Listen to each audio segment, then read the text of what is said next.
What is the cost of lies?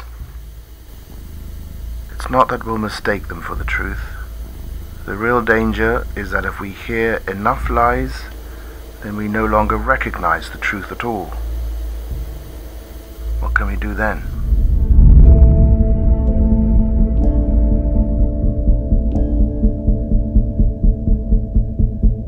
Hi, this is Peter Sagal. And I'm Craig Mazin. And I'm sitting with Craig to record the first episode of the Chernobyl podcast, a podcast about the HBO miniseries Chernobyl, which was written and created by Craig Mazin. The intent here is to talk with Craig about where the show came from, why he created it, the experience of making it, and how closely the docudrama, would you call it a docudrama? I guess so, a dramatic retelling of history. Right. Sure. How closely it tracks real history, where it differs and why, and ultimately why it was made at this time and place. Yeah, and of those many wonderful reasons to do this, the one that was most important to me from the jump was a chance to set the record straight about what we do that is very accurate to history, what we do that is a little bit sideways to it, and what we do to compress or change, in no small part because the show is essentially about the cost of lies, right, the danger of narrative. And I didn't want us to, I guess, miss a chance for transparency if we had one. So right.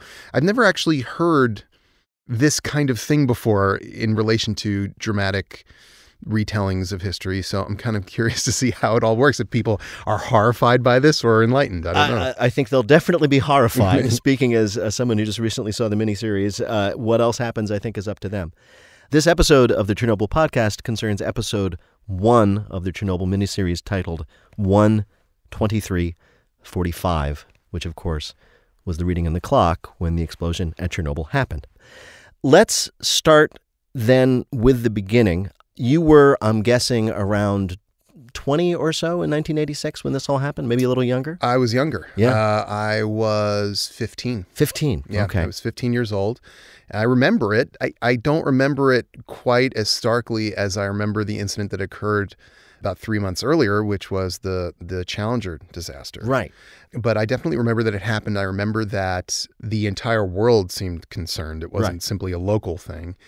And beyond that, it sort of devolved fairly quickly into a very simple notion. Chernobyl was a nuclear power plant and it blew up. That's it. Right.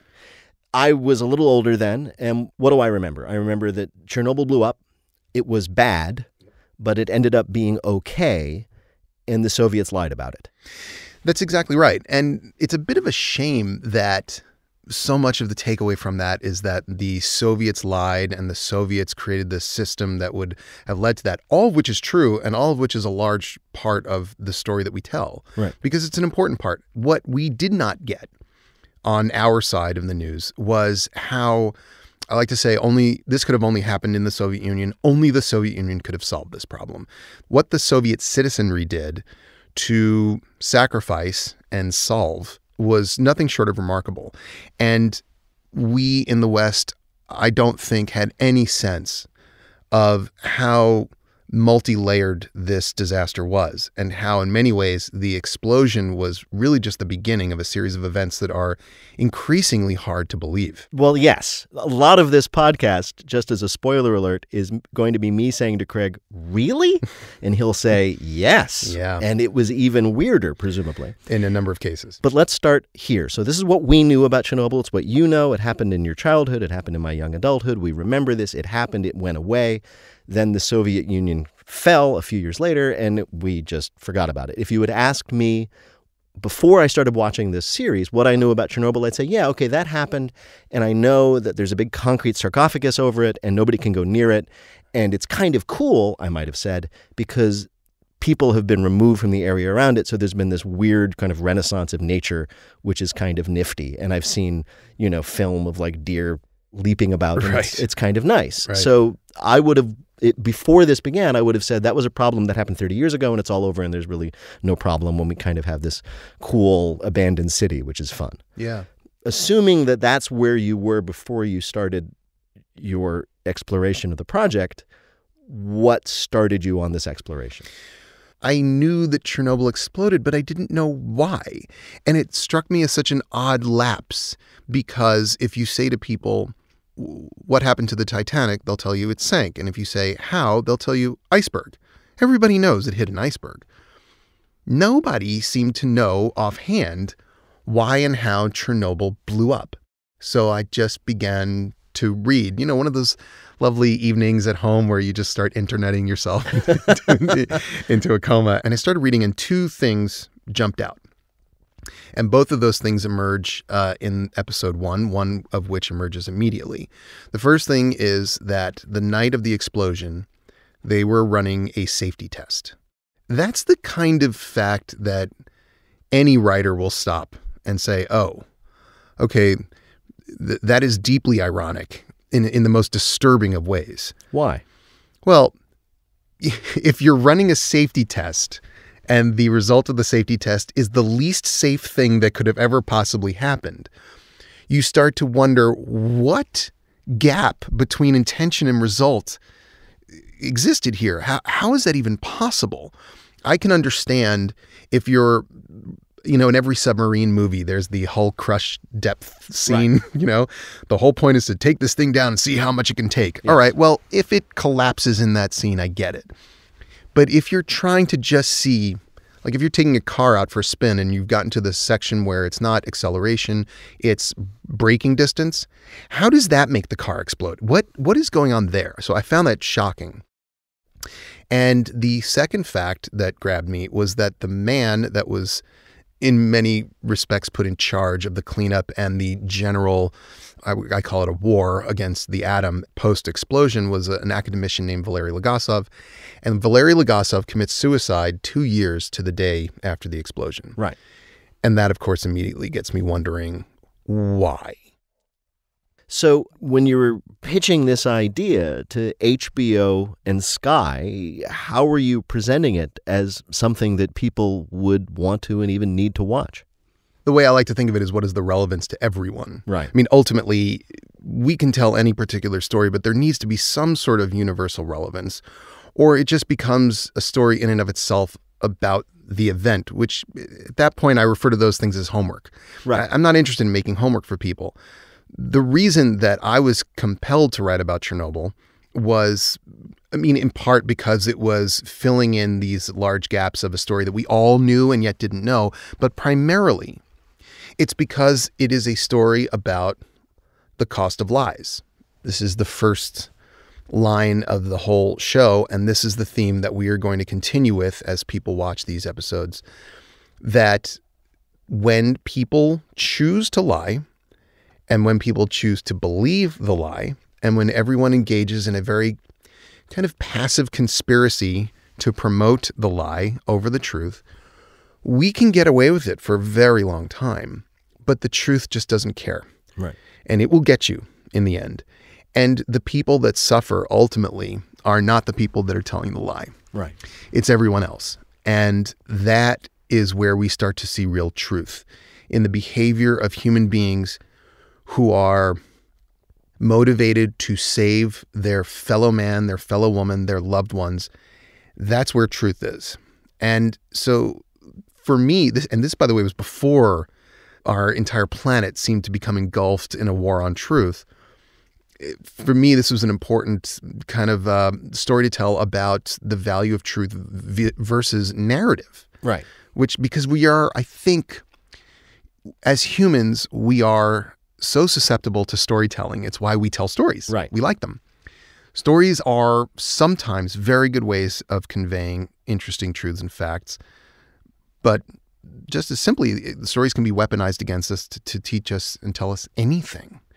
So, of course, I choose narrative to tell an anti-narrative story, but that's why I think this is relevant now. Maybe more relevant now. In fact, yes, definitely more relevant now than it was when I started writing it. Which was, and I think we should just point this out, before the 2016 election. Yes, it was. Yeah. It was, I think I started in 2015 on the writing. Yeah. Because I will say, speaking for myself, it's impossible to watch this miniseries with its tale of government malfeasance and lies and bureaucratic let's just say, incentives, taking the place of, shall we say, other motives, without thinking about what's going on in America and across the world today. Yeah. Let's talk a little bit about production, which covers the whole series, but becomes into play quite vividly in this episode, both in terms of its realism and its departures from realism. First thing, no Russian accents.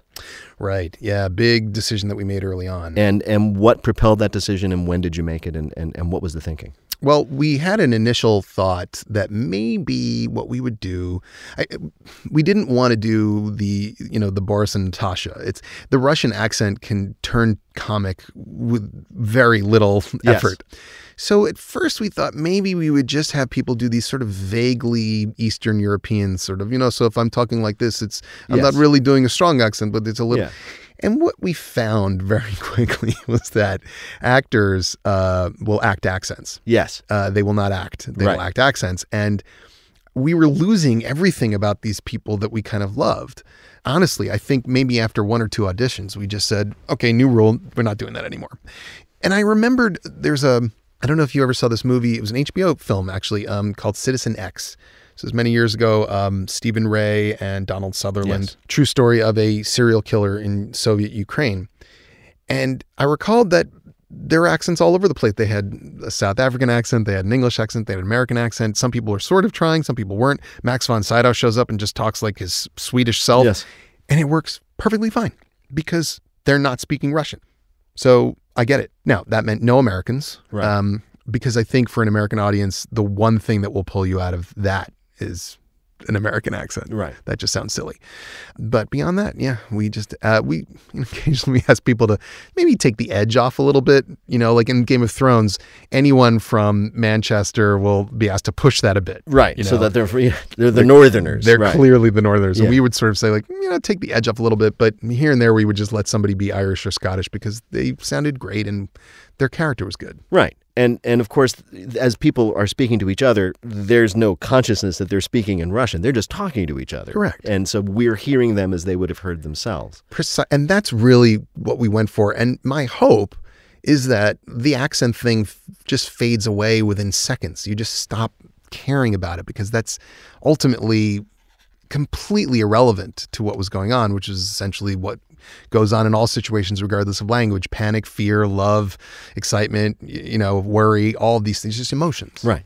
One thing that struck me as a guy who grew up with Boris and Natasha cartoons is that they all call each other comrade all the time. Right. That almost struck me as like, a parody of the Soviet Union. Yeah, it struck me as a parody of the Soviet Union as well, to the extent that I didn't really include that frequently in the initial drafts, but I did have some people who had grown up in the Soviet Union in Soviet Ukraine look through the scripts. One woman in particular went through everything. And one of the things she told me, there were a couple of interesting things I remember. For instance, in the beginning of episode 1, when Legasov puts food out for his cat, I just, had him pouring cat food into the bowl. She said, we didn't have pet food. There's no pet food in the Soviet Union. You gave them the food you didn't want. So that was fascinating. But the other thing she said was comrade was essentially the thing you would use to refer to people. It was the all-purpose reference. You wouldn't call people by their last names only generally. Right. If you wanted to be somewhat formal in a business-like manner, you would call them perhaps by their first name and their middle name, which is a patronymic, which is a whole complicated whole other thing. It's a whole other thing. It's a whole Megillah. It is a whole Megillah, as some people say. Yes. And I didn't want to get into because the truth is, while that probably is the most accurate and authentic way to do it, it is unwieldy for English listeners. But comrade or tovarish was a very common just reference, and people would use it all the time. And so she would occasionally flag things and say, no, that should be comrade Sherbina, not Sherbina. Right. And so I started putting them in. Right. Second question is production design and realism. I've now seen some photographs after seeing it, and it is pretty accurate, what you've presented in terms of both the exterior, the interior of the power plant, and Pripyat itself, the city around it. Yeah. I'm assuming you didn't actually film at Chernobyl and Pripyat. Nope. So how did the production crew go about recreating all this? Well, first of all, I would have shot at Chernobyl and Pripyat, except the problem is Chernobyl and Pripyat do not at all look like they did in 1986. Yeah. They look like the result of 30 years of neglect and exclusion zone. It was an obsession for us, honestly. Our production designer, Luke Hull, worked very closely with our costume designer, Odile Dix-Moreau. We just became obsessed with showing things as they were. I think for me, for Johan Renck, our director, the Sovietness of things and the Soviet specificity of things was half of what is fascinating about this. I mean, we're seeing an event that, as we say, in the show, it's, at some point has never occurred on this planet before, but we're also seeing it in a place that most of us have never been to before, which is this inside, behind the Iron Curtain in 1986, not from an American perspective, but actually as it was. Right. We were shooting primarily in Lithuania, a little bit in Ukraine.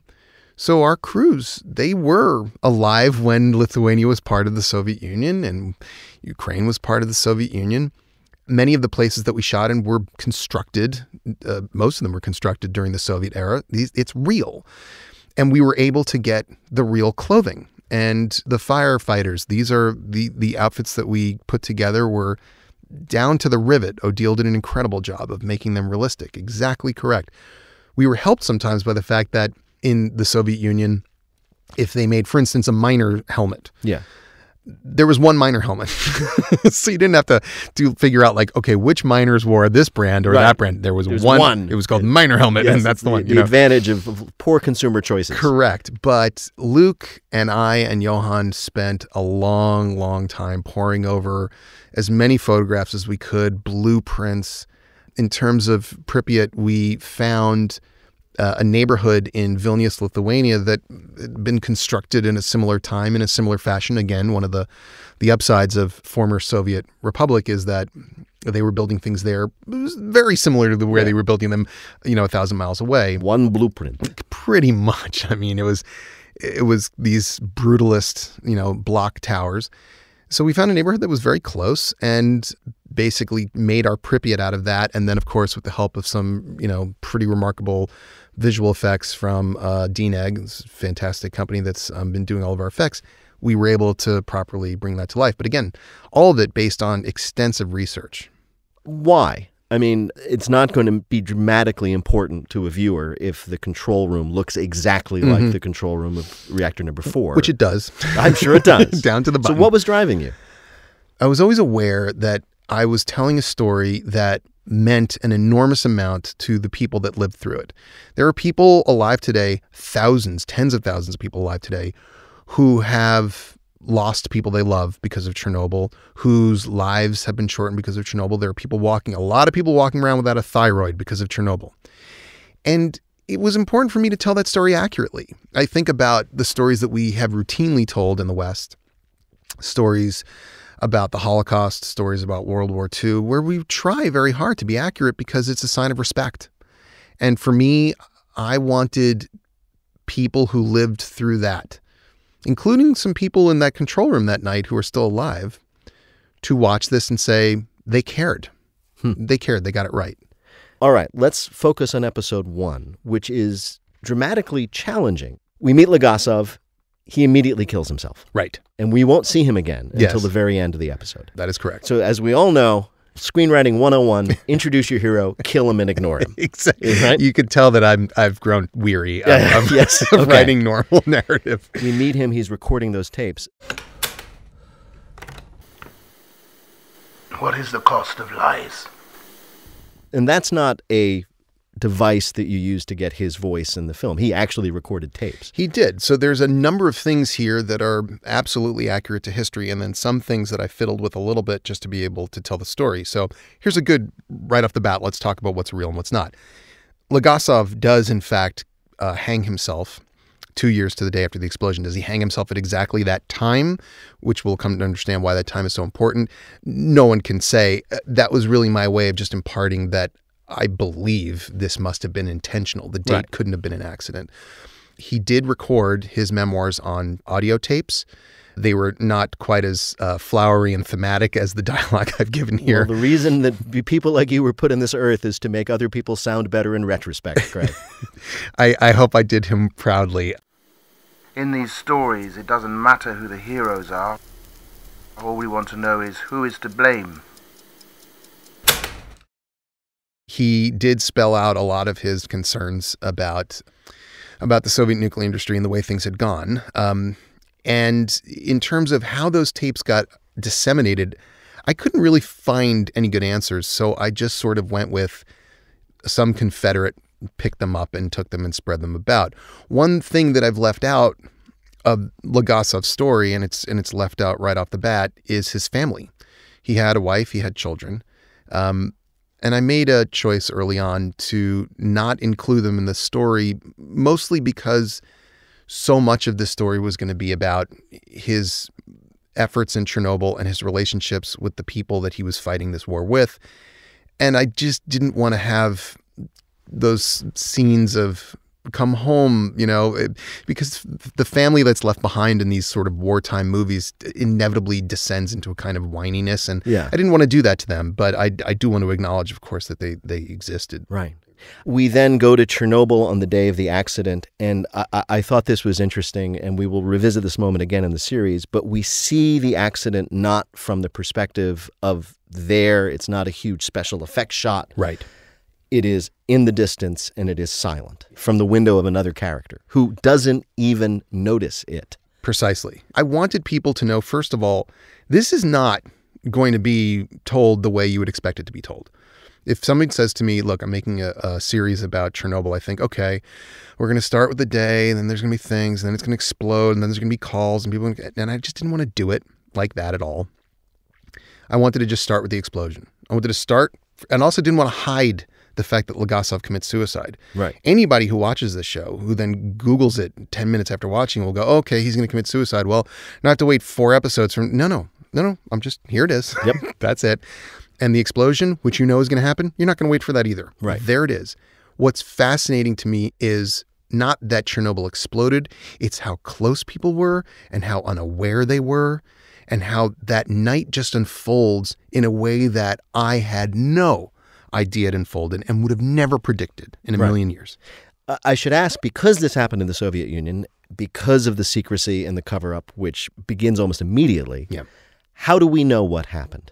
Great question. How do you know what happened? Great question. And the answer to it is we sort of know a lot. We definitely know a little. There are a ton of competing narratives out there. And I encountered this as I did my research. A lot of times the name of the game was, which one of these accounts do I believe? And I tried as best as I could to actually opt for the less dramatic account. We got a lot of information out of the Soviet Union, or what was the former Soviet Union, once it collapsed. A lot of information came out. A lot of scientists who had been with Legasov were able to then tell their stories. They wrote books. And then a lot of Western researchers and authors were able to go and talk to the people who had been there and collect their narratives. There's an incredible book called Voices of Chernobyl by Svetlana Alexievich, which is it's essentially a collection of first-person accounts. So a lot of information did come out. And in fact, in that first scene in the control room, a number of the things that are said were said. For instance, Akimov says, "Don't worry, we did everything right. Something strange has happened."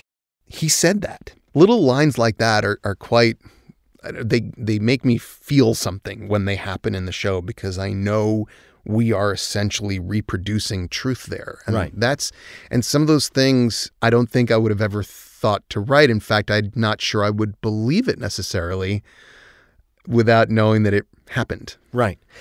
Long ago, when I taught playwriting, I used to tell my students the worst reason to put something on stage is that it really happened. Right. Because I don't care if I'm watching it. Right. I don't care if your mother really said that to you. Right. Show me how and why it was relevant. Make it relevant to me. I'm guessing just that this was something that you had to grapple with a lot. Things happen in this first episode that are almost impossible to believe. Correct. Very challenging. And it really came out the most through the character, the real person, Anatoly Dyatlov. Dyatlov is the guy in charge. Yes, he's played by Paul Ritter. He's got the gray hair and the sort of grayish mustache. He's in charge. And he was in charge of the room that night. And Anatoly Dyatlov makes a series of, well, when we eventually do see all the events leading up to this explosion, which we will. Yeah. I won't tell people when, but we will. We will see a number of borderline inexplicable choices by him, but with a hint of motivation. In this episode where we're watching Aftermath, what we're seeing repeatedly from Dyatlov is denial. Right. That denial is real. It happened. It went down exactly like that within seconds. So just so people understand, because the geography of the plant is a little bit of a question mark for a lot of people, this is a very large facility and it is very long. It takes maybe 20, 30 minutes to walk from one end to the other. And the general structure of the power plant was that there were 4 nuclear reactors. Each one was in this large square building. And then in between those big squares were these long corridors where you had things like control rooms and so on and so forth. When Chernobyl reactor 4 blows up, it's all the way at one end of the plant. The guys in the control room, they hear and feel a succession of thuds, one thud and then a really big thud. Right. Most of the force of this explosion was vertical. So right off the bat, when I was researching, one of my questions was, how is anybody even alive there? Well, this is how. I mean, the explosion ejects material almost straight up, almost a mile into the air. But these guys in the control room, what they hear and feel is something blew up. And almost immediately, Dyatlov concludes that what's happened is there is a tank, a control system tank, that has collected hydrogen and ignited and exploded. Like a little Hindenburg, hydrogen A blows up. little mini Hindenburg. And so what he's contemplating here is essentially a serious industrial accident, but by no means a nuclear holocaust. And for the longest time, I wrestled with this, just as I think Dyatlov must have internally been wrestling somewhat.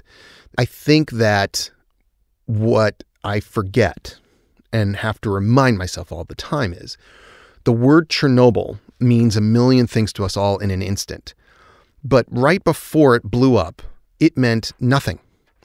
That nuclear reactor, and in fact, no nuclear reactor, had ever been thought to be capable of exploding. Yes. And so I tried to integrate that into my understanding of the denial. There's another moment, and I can't remember right now if it's a bit of dialogue or a stage direction where a character, and we're going to get into these people running around the control room trying to find out what happened, where it's like he's been told to go over and look down into the reactor. Yeah. Which he knows if you look down into an open nuclear reactor, you're dead. Yeah.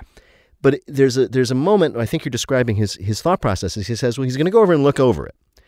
And if he doesn't see what he thinks he's going to see, the open reactor, then he needs to know that. And if he is going to see what he thinks he's going to see, it doesn't matter because he's already dead. Correct. And so there does seem to be this aspect of these guys saying the reason we can't believe the worst happened is because if the worst happened, we're all dead now. And so that seems to be just as a human thing. I'm not going to believe that I'm already dead. There must be some other explanation. And there were gradations of that across the various people, depending on where they were and what they saw. So all the people in the control room that we depict were there. Those are their names. There were a few other people that we left out. They weren't quite as relevant to the story that we're telling. So they were a bit insulated, but 2 men immediately run in. Right. The first is a guy named Brajnik who's working in the turbine hall, and he says the turbine hall is on fire. It's exactly what happened. He did run in. He did say that, which you could say could be a result of a control system tank explosion. The second guy who runs in is a guy named Pervashenko. Pervashenko, we will see later on where he was working. Pervashenko saw way more. Right. And when Pervashenko arrives in that control room, he tells them, and this is true, that essentially the core exploded.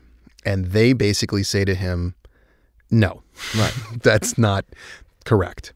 He proceeds on. Everything he does from that point forward, this is the real man, and we reflect it somewhat in what we show, he did with the full understanding that he was likely a dead man walking.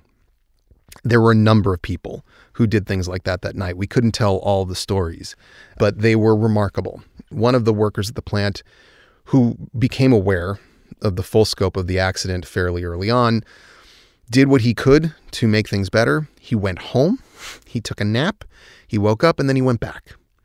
There was this sense that if you had broken through the denial and gotten on the other side of it, which was an understanding of reality, you had an obligation Right. to do what you could to prevent it from getting worse. Conversely, you have guys like Akimov and Toptunov, who are the two guys that are working the control board that night. They're the ones who, towards the end of this episode, are opening the valves by hand. Right. Even though Yeah. they know On some level. that it is utterly pointless, that On they're some basically level. spraying water into the air, because that is such an extraordinary moment when Dyatlov says, you need to go do this. Yeah. And they know it's pointless because Dyatlov's whole picture of the situation, i.e. they need to get water in the core, is ridiculous because there is no core. It's gone. It's blown up. It's a huge atomic pile. But they go. Yeah. Years ago, I read John Keegan's book about World War I, and he writes about trench warfare. And he writes about how these guys in the trenches, British soldiers, went over the top and were immediately killed. Right. And he writes about why they did that. And I met him once. He did a book reading, and I said, okay, you explain why the first guys went over. What about those second guys? What about the second guys? Right. They just saw everybody they knew follow their orders, do it according to the book, and immediately be killed by machine gun fire, and then they went. Mm-hmm. I thought of that very vividly and specifically, thinking about those specific two characters. Yep. They knew this was pointless. They knew if they went out there, they were dead, and they were right about that. How much did you have to think about those men, their minds, at that moment? A lot. So much of writing a moment like that is asking, what do I want people to feel here? What is the emotional truth that I want them to believe? And I have to make certain choices. I have to decide in some ways states of mind that I don't have access to. But behind all of this is this almost heartbreaking social circumstance that these people grew up in the Soviet Union, where community and communism, these words have connected roots. It was understood that you were part of a collective and that you were there to support your fellow man and your fellow woman.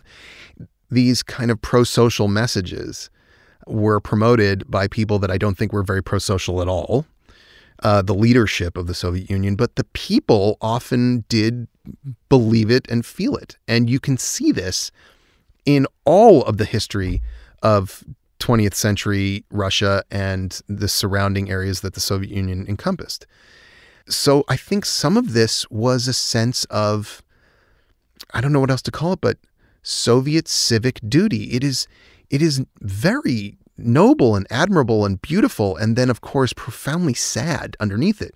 But it's why I say, if this had happened in the United States, I think, for instance, if 3 Mile Island had exploded in this regard, I think what would happen is that we would have evacuated the area very quickly and then just, I don't know, put a rope around a large section of the middle Atlantic and said, no one can go there anymore, and we're, because we can't send people in because they'll die. Right. And that would have been it. Yeah. And this will come up again in later episodes, exactly how this either insane self-sacrifice, this brainwashing, this extraordinary nobility, there are 100 ways of looking at it, played an extraordinarily important role. Let's turn right now, though, to the opposite, which are the managers of the plant. Sure. Brukhanov, Viktor Brukhanov. and Fomin. And Fomin. I had to learn all of these pronunciations. Yes, yeah. and we'll work on it. And these guys, unlike some of the other characters we've been talking about so far, these seem familiar. The Soviet apparatchik, Yep. the guys who care nothing about anything except their stature, the fear of what's coming from above, and their contempt for the people who are below them. Yeah, there's a little bit of that going on for sure. I suppose there's a lot of it going on. I mean, a little background on those guys, some things that I did not include but are interesting facts nonetheless. Viktor Brukhanov did not really come from a nuclear power background. He was in the power industry. Of course, who was put in charge of these things wasn't generally a question of merit. And just so that people don't think that I get into kind of unnecessary Soviet bashing, we have this problem everywhere. Yeah. Viktor Brukhanov was certainly a kind of a classic Soviet bureaucrat. Fomin was a more interesting character in many ways. Fomin was there working as essentially the head nuclear physicist, supervising the entire thing. And then you had individual deputies like Dyatlov or this guy Sitnikov, who shows up later. But Fomin essentially is kind of the head scientist of Chernobyl. Famine got his degree in nuclear physics through essentially a mail order school. So Famine was not trained as a nuclear physicist at all. He got that mail order degree essentially to check a box so that he could get this job. Once again, a certain kind of patronage and loyalty system in place. Famine was a very sad character. He had been in a car accident that had really, I guess it had infected him deeply. He had gone through a long depressed state. He had finally come out of it. And I think he saw an opportunity to perhaps do better for himself at Chernobyl, which again did not have the connotation that it does now. It's just a place. Yeah, just a place. It's just a place. But one thing that is true, and we'll get a little bit more into Brukhanov in particular, who I also think in many ways was in a very difficult spot, because I try and understand. Yeah. We'll get more into those guys in a later episode. But in this episode, I think the important thing to understand about those two guys is they were told something by Dyatlov. Right. They were told that this was not a nuclear core explosion, that the core was fine. They were also told that radiation was 3.6 Roentgen per hour. Right. I think they probably knew that that number was weird. Yeah. Because strangely it was specific. Strangely specific. It turns out it's the maximum reading on those low limit dosimeters. And they chose immediately to believe it. And I think in a very Soviet way, once they bought into that and reported that up the chain, the inherent cost to reversing and saying, I'm sorry, we got that wrong, was massive, almost unthinkable. And there's a moment Brukhanov says, I've got to call and tell my boss about this. Right. Can you believe? I don't want to do that. And there is that moment of almost relief when Dyatlov says to them, oh, no, it's fine. Right. And they're like, well, if you're saying it's fine, then I can report that it's fine. Correct. And it will be on you. Correct. Which is interesting and terrifying because at no point do they ever seem concerned with the actual truth. They just want to know that they're not going to be in trouble. Yes, I think once they had a sense that it was not the impossible, but rather the possible and the mundane. It's very bad, by the way. Yeah. At that point, everything becomes about managing the outcomes for yourself. Yeah. There's no concern about the outcome for the world.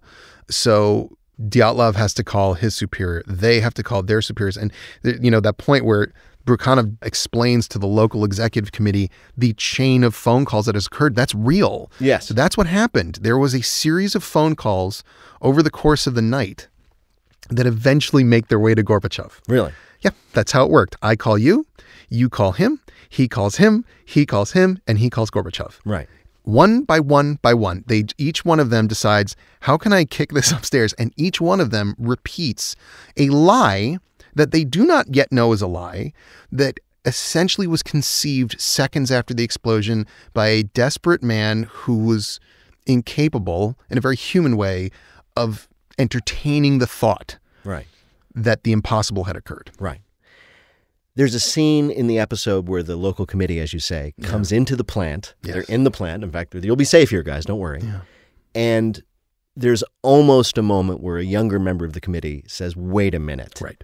I've seen things outside. I've seen the fires. I've seen the rubble. There's been a major explosion. You're lying. All right, first question. Did that really happen? Sort of. So the executive committee does come to that bunker. Right. They do assemble there. And what we know from the record, by the way, there's an excellent book that just came out called Midnight in Chernobyl by Adam Higginbotham, which I wish had been around when I did, because there's a lot of interesting details from that kind of illuminate some of these things. What we know about that executive committee was that there were essentially two competing thoughts. One of them was the kind of what I call the Soviet obsession with alarmism. So anything that came close to approaching bad news was just dismissed as alarmism. It was literally put into it. It's like the Soviet version of fake news. Right. I don't want to believe what you just said. Therefore, I'm putting it in a category of philosophical mistake. Right.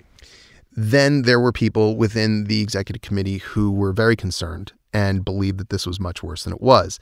So what I essentially did was personify those two positions between a younger member of this group and an older member. I thought it was important to remind people, particularly in the West, that in 1986, there were still members functioning members of the Communist Party who had been alive during the revolution. They were believers. They knew Lenin. They had seen him. Right. This was not some kind of strange cult that had been separated from its religious founder by thousands of years. This was fresh. And I wanted to show how that functioned because it was still very much a part of their lives. Right.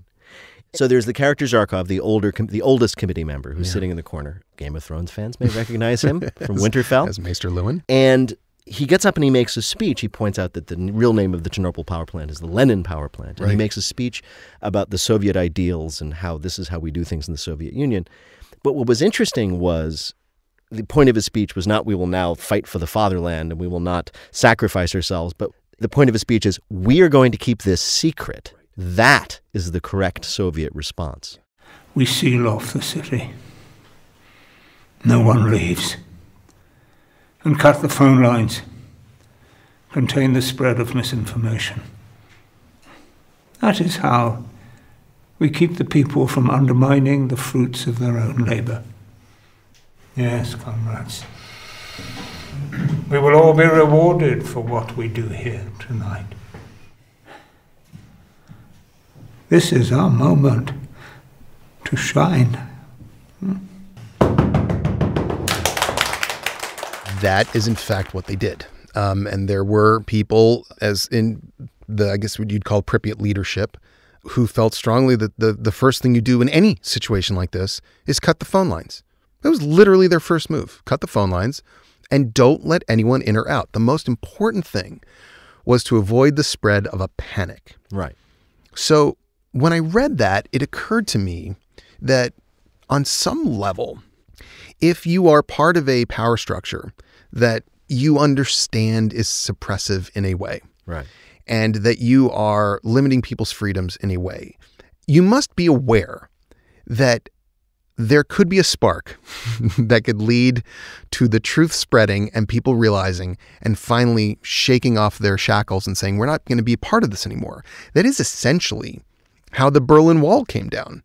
On some level, they must have all been aware that the Soviet Union was being glued together by a certain kind of magic. And they were not wrong because it was not long for the world. Yeah. The Soviet Union would be gone in 5 years.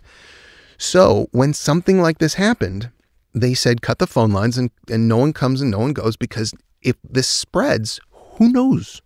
There's an interesting contradiction, which Orwell explained, really, with Doublethink, in which they've decided simultaneously that there's nothing wrong and no reason to worry, and also no one is ever going to know about this. Correct. And they were capable of proceeding, it seems, as if both were true.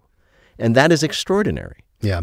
They, I think, had a sort of a default position that anything that was counter to the story they had told their own people and the rest of the world simply could not be publicized, or no one could know. Now, I think they knew probably that the rest of the world laughed at them. Mm-hmm. I think that the Soviets had a deep insecurity.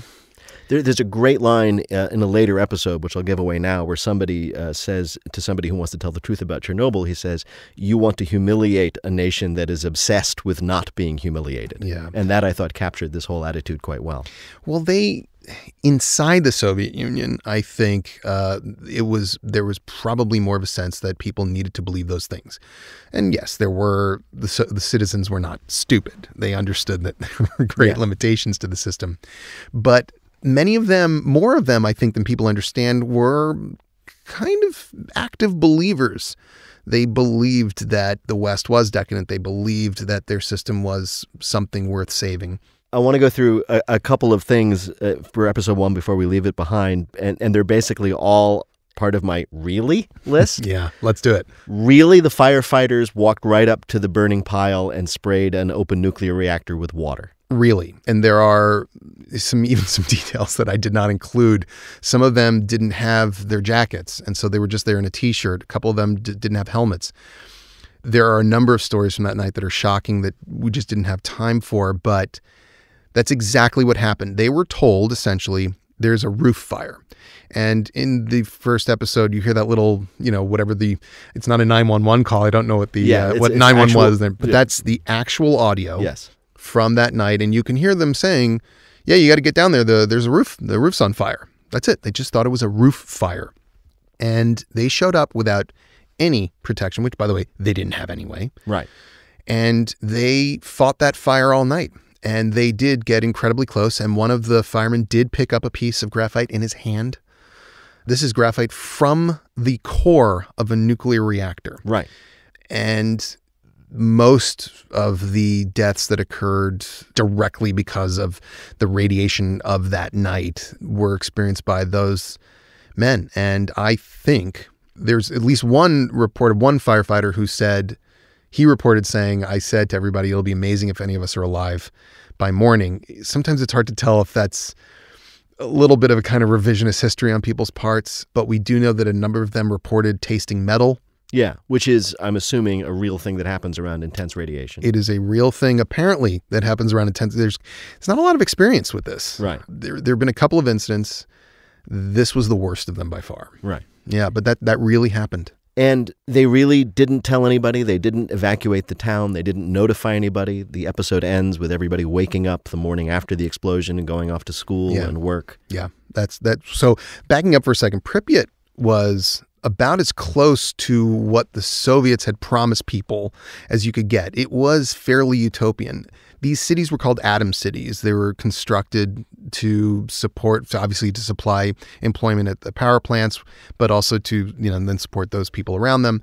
They were considered very, very desirable places to live, unlike other regions where you would have shortages of food and supplies. The markets were stocked. There was no waiting in line. It was a reward to live in a place like this. So the accident occurs at 1:23 in the morning. By sunrise, you begin the day of April 26. Not only were they not told throughout that entire day, there was a wedding. People were just walking around in the streets. It was a lovely day. One man, these are stories that I didn't include just for a time. One resident of Pripyat chose to get on the roof of his building to do some sunning. He got pretty sick, and I don't know if he made it or not. They didn't keep great records, as you might imagine. But yes, that is a fact. They were walking around under a cloud of smoke billowing from an open nuclear reactor all day long. Right. At the end of episode 1, does anybody know how bad this is, other than the people inside the plant who've actually seen the open core? No. Nobody knows. No. And yet we know. We've seen the burns. We've seen the core. We've seen, and maybe the last thing I'll ask you about in episode 1 is that beam of light heading upwards. That's Cherenkov. Well, I'm terrible with Russian names. Yeah. We found out the Cherenkov effect. Actually, it turns out it wasn't the Cherenkov effect, and that's another one of those little moments where Dyatlov engages in a strange kind of denial. Dyatlov, I don't think specifically said that light was that, although that was something that a lot of the scientists in the early hours were saying, that light can happen with minimal radiation. But what that light was, that blue light, which was described by a lot of people and described as quite beautiful, was essentially the ionization of the air. The radiation was so intense, it was breaking the oxygen molecules apart and creating this color. It was probably one of the things that drew a lot of the citizens of Pripyat to that bridge. That really happened. Yeah. They did that. They all stood there in this bridge and they all watched. Correct. How far away were they? About 1 kilometer. Mm-hmm. And that goes directly to another thing that I really struggled with, which was how little people knew about radiation. They simply didn't know.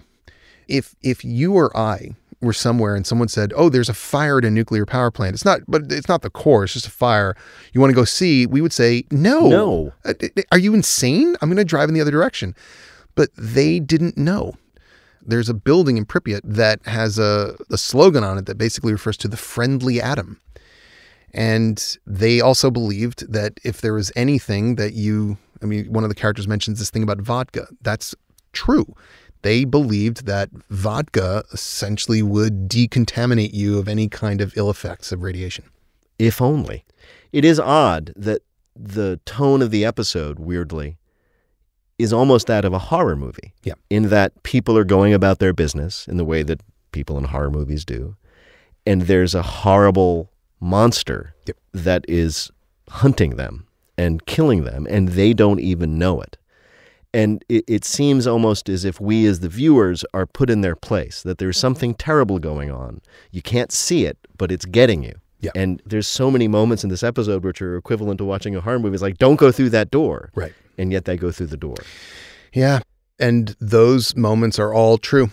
And on that note, we'll find out what happened, both in terms of what led to this accident and what happened to the people who we've now just met. In subsequent episodes, episode 2 of Chernobyl airs next Monday, 9 p.m. Eastern on HBO. This is Peter Sagal. I've been talking with Craig Mazin, the creator, producer, and writer of Chernobyl. You can always listen to this podcast, review, and rate it via Apple Podcasts, SoundCloud, Stitcher, wherever else you might choose to get your podcasts. Hey, how about the NPR One app? They're out there. You can also listen to it via YouTube or the HBO Go and HBO Now apps. Once used for TV, now used for podcasts. I think it's evolving. Craig, thank you so much. This has been fascinating and not a little terrifying. Thank you, Peter. I can assure you it gets worse. Tune in next week for even more depressing stories of real-life disasters.